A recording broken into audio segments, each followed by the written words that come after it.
Halo guys, kalian tahu nggak kalau kelinci show quality itu makanannya beda sama kelinci biasa? Mereka itu butuh pakan ekstra supaya kondisi tubuh dan bulunya itu bisa maksimal pas show. Biasanya para breeder itu ngasih oat supaya nambah energi dan ngasih biji bunga matahari supaya bulunya halus dan berkilau. Selain itu, dikasih juga alfalfa hay supaya sumber proteinnya jauh lebih bagus. Kadang juga dikasih flaxseed oil supaya bulunya halus dan sehat. Tapi ingat ya, semua itu hanya pakan tambahan. Jadi porsinya harus tetap dikontrol. Karena kalau kebanyakan malah bisa bikin kelincinya di obesitas atau bahkan jadi gangguan pencernaan. Mungkin video ini cukup segini aja ya. Terima kasih. Halo guys, kalau beternak kelinci itu bukan cuma soal ngerawatnya aja, tapi gimana caranya supaya jumlahnya bisa terus banyak. Nah, ini ada beberapa tipsnya nih guys. Pertama, pilih indukan yang sehat dan produktif. Jangan pilih indukan yang sakit-sakitan atau yang terlalu tua, karena itu bisa bikin gak maksimal. Kedua, atur usia kawin dengan tepat. Biasanya kelinci betina itu di usia 5-6 bulan. Kalau yang jantannya di usia 6-7 bulan. Nah, kalau terlalu muda, itu bisa bahaya banget buat kesehatan kelincinya. Ketiga, perhatikan juga pola kawin. Jangan terlalu lama dijeda dan jangan juga terlalu cepat. Idealnya kelinci betina itu boleh dikawinkan lagi setelah anaknya disapi. Keempat, pastikan pakan dan nutrisinya tercukupi. Protein, serat, vitamin itu harus balance supaya indukan kelincinya kuat dan subur. Dan yang terakhir, jangan lupa juga jaga lingkungan kandang supaya tetap bersih dan minim stres. Karena kalau stres, kelincinya bisa susah kawin dan bahkan bisa gagal hamil. Yang mau tips lainnya bisa tulis di kolom komentar ya. Terima kasih. Hai guys, di video kali ini aku mau bahas tentang sifat khas dari kelinci Nederland Dwarf atau kelinci ende. Nah, yang pertama, kelinci ende ini dikenal sebagai kelinci yang lincah dan aktif. Walaupun ukurannya mungil, tapi dia energinya cukup gede loh guys. Jadi dia sering loncat-loncat dan sering explore. Kedua, ende itu punya sifat penasaran. Jadi dia suka kepo kalau misal ada benda atau orang baru di sekitarnya. Nah, yang ketiga, ende juga dia tuh agak lumayan sensitif. Jadi kalau lingkungannya dia berisik atau dia diganggu, itu dia bisa gampang stres guys. Keempat, ende juga dia cerdas guys dan gampang bonding sama pemiliknya. Jadi kalau kalian sering ajak dia interaksi, kelincinya bisa nurut dan bisa kenal kalian loh. Tapi ingat ya guys, kelinci ende itu bukan tipe kelinci yang terlalu manja. Kayak terlalu sering dipeluk lama-lama, itu mereka malah gak suka guys. Jadi mereka tuh lebih suka kebebasan tapi tetap dekat sama pemiliknya. Mungkin video kali ini cukup segini aja ya. Terima kasih. Halo guys, buat kalian yang pengen ternak kelinci Nederland Dwarf, ini ada beberapa tips supaya ternak ende kalian itu bisa ningkatin ekonomi. Pertama, pilih indukan yang berkualitas. Jangan asal beli ya guys. Pastikan indukannya sehat, garis keturunannya jelas, dan sesuai standar ras. Kedua, fokus ke perawatan. Karena kelinci ende itu sensitif guys. Jadi kalian harus jaga kebersihan kandang, pakannya harus berkualitas, dan manajemen kesehatannya juga harus terjaga. Karena kalau misal diperawatnya dengan baik, tingkat kematiannya juga jadi rendah guys. Dan hasilnya juga jauh lebih menguntungkan. Ketiga, kenali pasar. Karena kelinci ende ini punya nilai jual yang tinggi sebagai kelinci hias. Jadi targetkan ke penghobi, ke komunitas, atau ke event pameran kelinci. Keempat, manfaatkan media sosial, upload foto atau video tentang kelinci. Nah, itu bisa bikin branding kalian naik.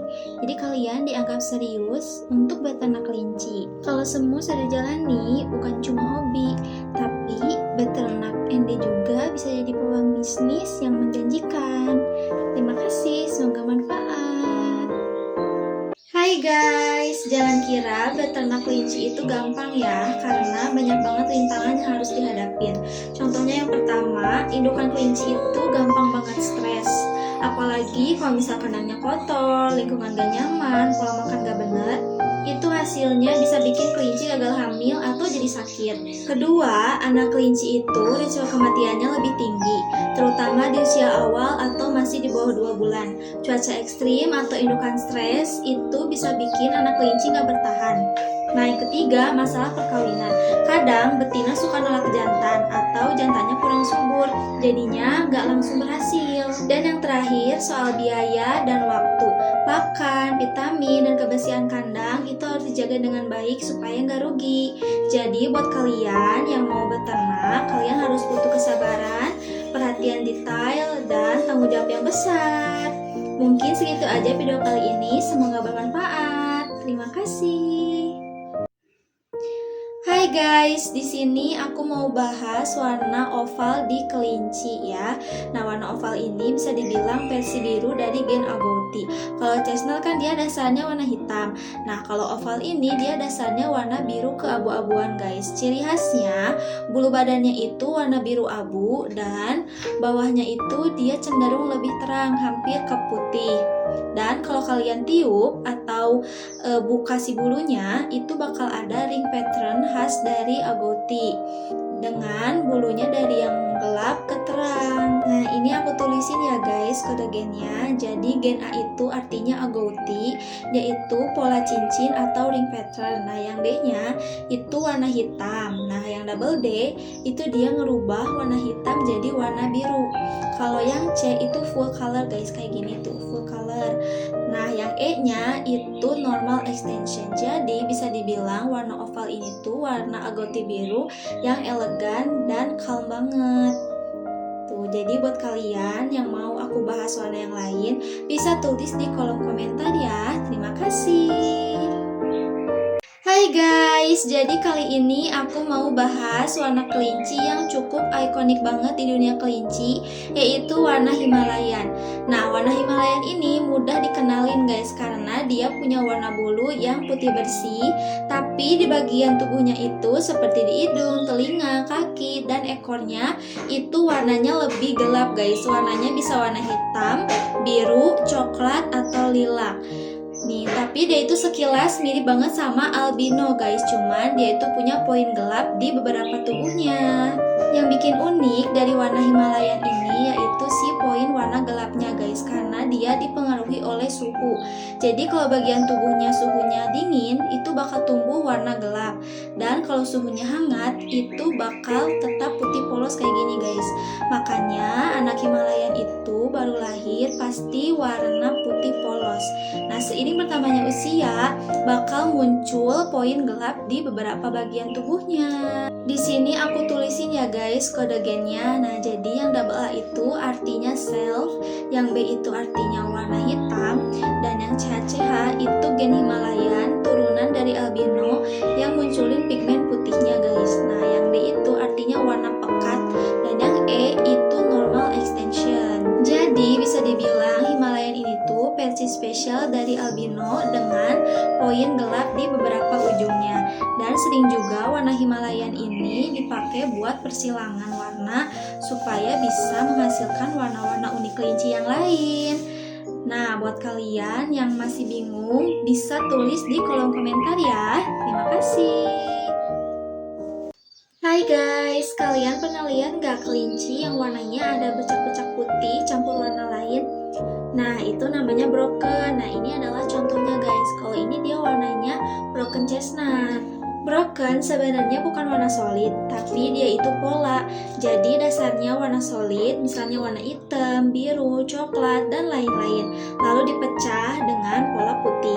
Nah, ciri khasnya ada di bagian tubuhnya yang dominan putih, lalu ada beberapa bagian yang warnanya ada bercak-bercak warna solid. Bercaknya di tiap kelinci itu bisa beda-beda, jadi unik banget. Kode gennya aku tulisin ya. Nah, kalau N itu artinya English spotting. Kalau NN itu pola broken akan muncul. Kalau NN itu biasanya bakal muncul kelinci putih dengan tanda sedikit aja. Biasanya disebut Charlie. Makanya broken ini banyak disukain, karena selain dia lucu, dia juga punya corak atau pola yang berbeda-beda. Jadi kayak ada lukisan tersendiri di badannya masing-masing. Kalian punya warna broken juga gak nih? Tulis di kolom komentar ya. Terima kasih. Hai guys, jadi kali ini aku mau kasih tips supaya perkawinan kelinci kalian berhasil. Nah, yang pertama, pastiin kondisi kelinci dan umur kelinci itu udah cukup matang ya guys. Kalau betina itu sekitar di 5-6 bulan, kalau jantannya di 6-7 bulan. Nah, yang kedua, lakukannya di dalam kandang jantan, jangan di dalam kandang betina guys. Karena jantan itu dia cenderung lebih pede kalau di dalam teritorinya sendiri. Ketiga, jangan lakukan saat cuaca terlalu panas atau terlalu dingin. Kalian bisa pilih waktu pagi atau sore supaya kelincinya gak stres. Nah, yang keempat, kalian juga harus perhatiin kesehatan dan gizinya. Kalau misal nutrisinya kurang, itu biasanya jadi susah kawin. Dan kalau kawin pun itu bakal gagal guys. Yang terakhir, amati sampai jantan benar-benar jatuh ke samping setelah kawin. Kalau udah, berarti itu tandanya perkawinan berhasil. Kalau belum, kalian bisa ulangin 1-2 kali. Nah, jadi itu guys tipsnya. Buat kalian yang pengen tips-tips lain, bisa tulis di kolom komentar ya. Terima kasih. Halo guys, jadi kali ini aku mau bahas tentang ciri-ciri kelinci betina lagi birahi. Nah, yang pertama, biasanya kelinci betina itu lebih gelisah dan lebih aktif. Kadang suka mondar-mandir dalam kandang. Kedua, dia sering menggosokkan dagunya ke benda sekitar. Nah, itu tandanya dia lagi nandain teritorinya. Yang ketiga, itu pulpa betinanya akan terlihat lebih merah dan lebih bengkak. Nah, itu salah satu ciri paling jelasnya. Keempat, saat didekati jantan, kelinci betina biasanya nggak kabur dan malah nurut atau siap dinaikin. Kadang juga kelinci betina itu sering menggosokkan badannya ke lantai dan sering nungging juga, itu tandanya dia udah siap dikawin. Kalau kelinci betina kalian udah nunjukin tanda-tanda itu, berarti kelinci kalian siap dikawin. Jadi itu ya guys, ciri-ciri kelinci betina kalau birahi. Sekian dari aku, terima kasih. Halo guys, banyak banget nih yang masih bingung gimana caranya lihat kelinci kalau lagi hamil. Nah, ini ada beberapa tandanya guys yang bisa kamu perhatiin. Nah, yang pertama, biasanya perilaku kelinci betina itu berubah guys. Dia tuh bakal jadi lebih sensitif, agak galak, atau malah cenderung lebih cuek atau lebih diem. Kedua, di usia 10-14 hari setelah kawin, kalian bisa cek bagian badannya, raba aja kalau ada yang gumpalan kecil kayak biji anggur. Nah, itu embrionya guys. Tapi kalian harus hati-hati ya, jangan mencetnya terlalu keras karena takutnya dia abortus. Nah, abortus itu apa sih kalian? Kalau yang mau tahu bisa cek di video aku sebelumnya ya. Ketiga, mendekati hari lahir, biasanya kelinci itu narik bulu di dadanya guys buat bikin sarang. Nah, itu salah satu tanda kalau kelinci mau melahirkan. Yang keempat, nafsu makannya juga berubah-ubah. Kadang ada yang lebih lahap, kadang juga ada yang pilih-pilih. Oh iya guys, durasi kehamilan kelinci itu juga di 28-32 hari aja. Jadi kalau udah mendekati waktu itu, kalian harus siap-siap nih